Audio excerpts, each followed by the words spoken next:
DL మూడి గారితో సుదీర్ఘకాలం పరిచర్యలో ఉన్న టోరీ అనే దైవ సేవకుడు ఒక చక్కని మాట చెప్పాడు. ఆయన ఏం చెప్తున్నాడంటే, నిజముగా జ్ఞానము కలిగినవాడు మనుష్యుని యొక్క అభిప్రాయానికి భిన్నంగా అతనెప్పుడు కూడా దేవుని యొక్క వాక్యానికి లోబడతాడు.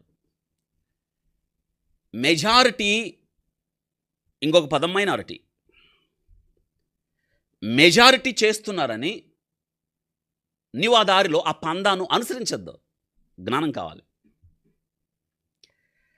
నిజంగా జ్ఞానము కలిగినవాడు మనుషుని యొక్క అభిప్రాయానికి భిన్నంగా, ఈ పదం గుర్తుపెట్టుకోవాలి.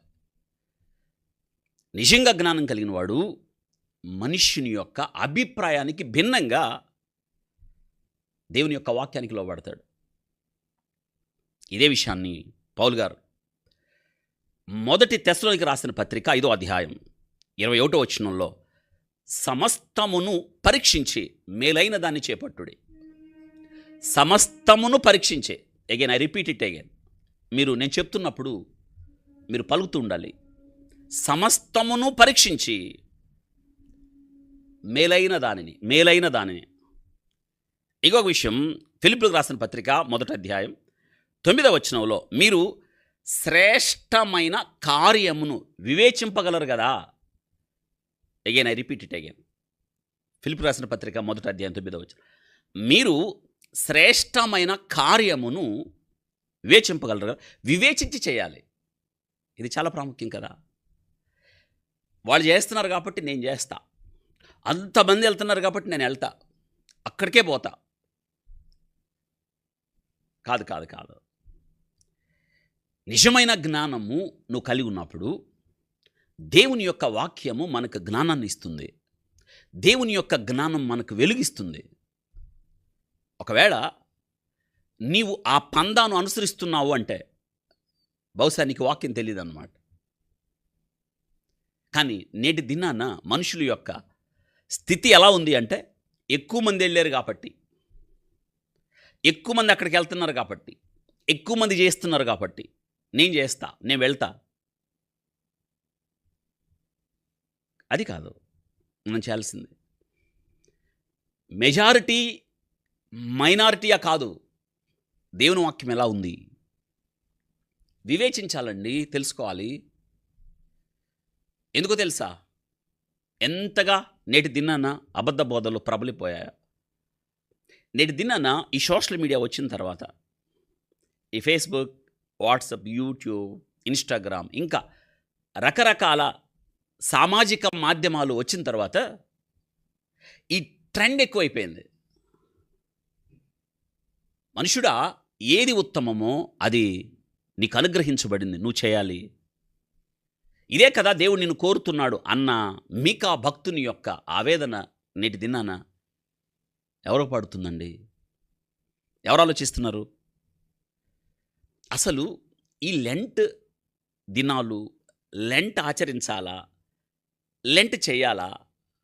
దీని ద్వారా ఏమి నేర్చుకోవాలి? అసలు ఎట్ట ప్రారంభమైంది? అసలు ఎవరు నిర్ణయించారు?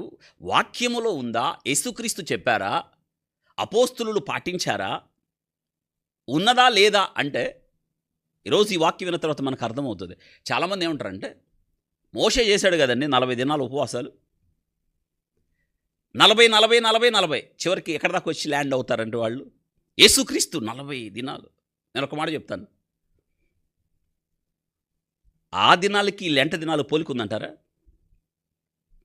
ఆ ఉపవాసాలకి ఈ ఉపవాసాలకి కొన్ని మాటలు నన్ను చెప్పనివ్వండి. వాళ్ళు చేసిన ఉపవాసం కేవలము ప్రభుతో ప్రత్యక్ష సంబంధం ఉంది. నీకుందా? 2, వారు ప్రభు కార్యాలలో తనముకలైపోయారు. వాళ్ళు దేవుడు వారికి అప్పగించిన పని నిమిత్తం వారు ప్రత్యేకంగా వారి జీవితాలను వారు బలిపీఠం మీద అర్పించుకున్నారు. వాళ్ళు నీకున్నదా? వారి ఉపవాసాలు ఎలా ఉన్నాయంటే, వారు ఏకాంతముగా ప్రభుతో వారు గడిపిన సందర్భాలు. వారి ఉపవాసాలు ఎలా ఉన్నాయంటే, వారు కార్యములో సఫలత సాధించడానికి. వారు ఉపవాసాలు ఎందుకంటే ప్రభు పని కొరకు, ఈరోజు చాలామంది ఏంటి తెలుసా, వెళ్తే ఈ 40 దినాలు వెళ్తే మన అలవాట్లు మానుకోవచ్చు, మన పద్ధతులు మానుకోవచ్చు. మనం ఈ 40 దినాలు క్రమం తప్పకుండా వెళ్ళి ప్రార్థన చేసుకుంటే, కాసేపు కూర్చుంటే మన కోరికలు తీరుతాయి. ఇంకా ఈ పద్ధతులు వచ్చేసాయి. అన్యాచారాలు, అన్యుల పద్ధతులు క్రైస్తవ సంఘములోకి వచ్చేసాయి. నేటి దినాన ఎంతగా ప్రబలిపోయాయంటే ఒకంత ఆశ్చర్యం కలుగుతుంది. ప్రభు చెప్పిందేంటి, మనం చేస్తున్నదేంటి? ప్రభు మన నుండి కోరుకుంటుందేంటి, మన ఆలోచన ఏంటి? ఈ దినాన మనం ఏం చేస్తున్నామో, మన భక్తి ఎక్కడికి వెళ్తుందో మనల్ని మనం పరీక్షించుకుందాము. ప్రభువును దుఃఖపెట్టేవారుగా కాకుండా ప్రభువును